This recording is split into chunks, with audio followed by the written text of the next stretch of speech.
Hello, good morning. Welcome to my vlog. Kung hindi pa po kayo nakapag-subscribe, subscribe mo yung aking YouTube channel, Mary Jane Jinx. At ito ngayon, ang topic natin ngayon ay ang kung paano ko na-meet ang aking husband. Kwentuhan muna tayo.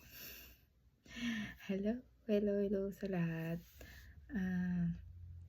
Nag-meet po kami sa isang dating site.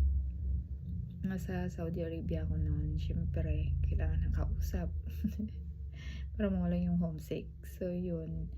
Yung kaibigan ko, nagsabi sa akin ng isang dating site kung saan niya na-meet yung kanyang husband. So, yun. Inano ko. Sinearch ko siya sa Google. Yung sabihin